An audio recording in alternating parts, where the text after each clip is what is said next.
We ha- we do have some news to get to today, so on this Super Bowl Sunday, let's get to the news that is right well around the wrestling world. Starting with the Creed brothers and Indy Hartwell were the most recent NXT talent to appear on main event, with Indy Hartwell going against Dana Brooke, a frequent flyer on main event, and the Creed brothers having what was said to be a pretty good tag team match with Gallows and Anderson on main event's most recent episode as well. I for one think that this is an awesome way to use NXT talent on the main roster.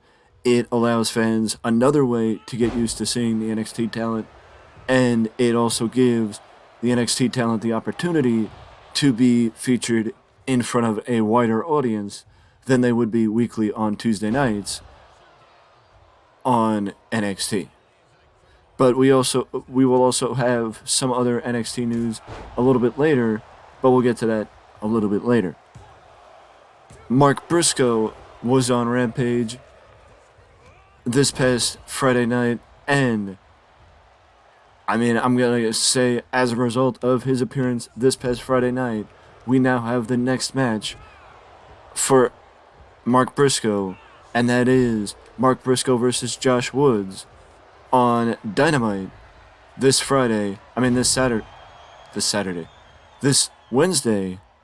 I know when Dynamite is, I swear. And this would be Mark's first match since his match with since his match with Jay Lethal a few weeks ago. Eddie Kingston, speaking of AEW, Eddie Kingston, it was reported by Defy Wrestling, who had Eddie booked for their 6th anniversary event. Defy Wrestling announced that Eddie Kingston is injured and will not be appearing at their 6th anniversary event. I do hope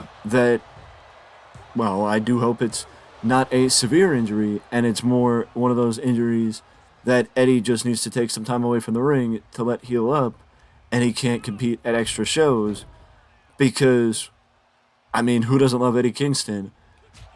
And especially considering the fact that AEW just made the switch with Eddie and Ortiz, with Eddie kind of sort of showing allegiance to the House of Black. Honestly, it would be just like the House of Black to have some momentum building and then something like that happen where one of the main cogs in their feud get injured, and then they have to curtail the feud because one of the main people in the feud got injured. That's just the bad luck that the House of Black have had since pretty much they debuted in AEW. But an update from the NWA and NWA Nuff Said. At NWA Nuff Said, it was reported during an interview with May Valentine that EC3 officially signed with the NWA. I don't know that this means that the Control Your Narrative promotion is completely dead, but he did say, basically, he did reference Control Your Narrative, and I would say that it's highly doubtful either way that the contract he signed with the NWA is an exclusive one, but it is good to hear that EC3, after, competing at a few NWA shows, is now under contract with the National Wrestling Alliance. I just have to question, honestly, unless you're trying to, I have to question the main event, to be honest with you, because I don't understand the logic of having Tyrus win with the help of Bully Ray, and then Bully Ray somehow getting another title shot at a world champion. I'm not saying Bully is not a capable person to challenge for a title. I'm saying Bully's not a capable babyface to challenge for the title. He is a better heel to challenge for a world title. And the idea of portraying him as a babyface is a little bit ludicrous to me at this point, especially with how well the feud with him and Josh Alexander went in TNA or Impact Wrestling. I mean, why not just follow that formula?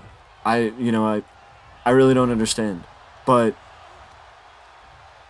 Impact Wrestling is not perfect either. Boy, howdy, Impact Wrestling is anything but perfect.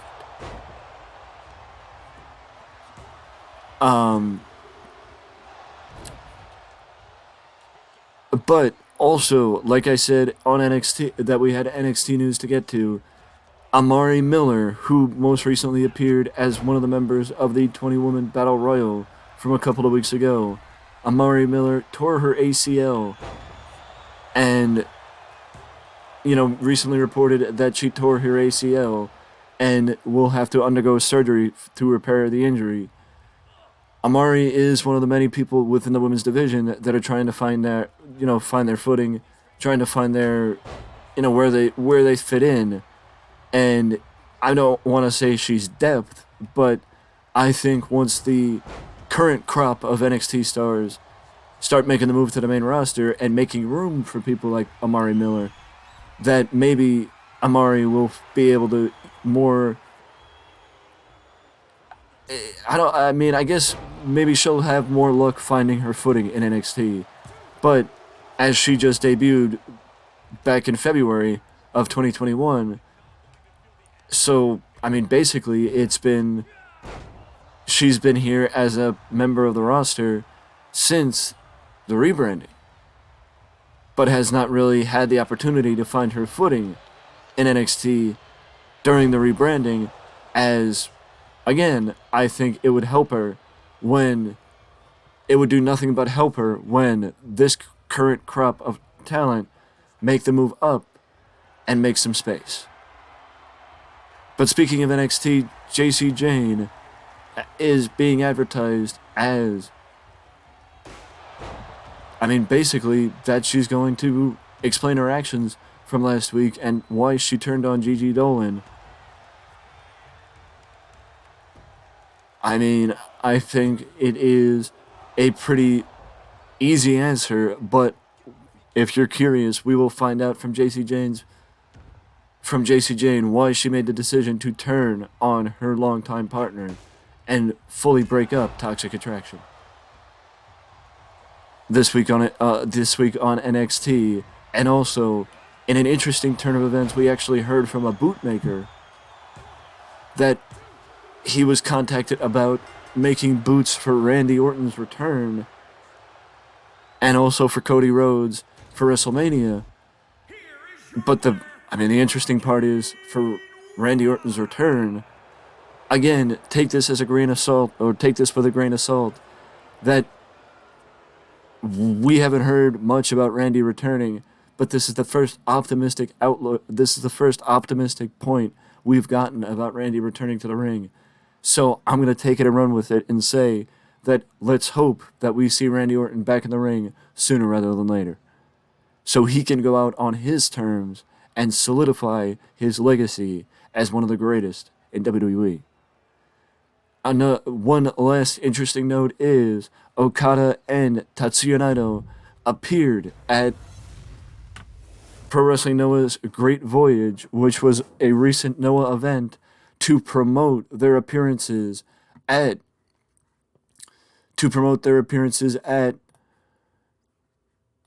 February 21st, Kijimoto's retirement show, and now it is solidified as Kazuchika Okada against Kiyomiya,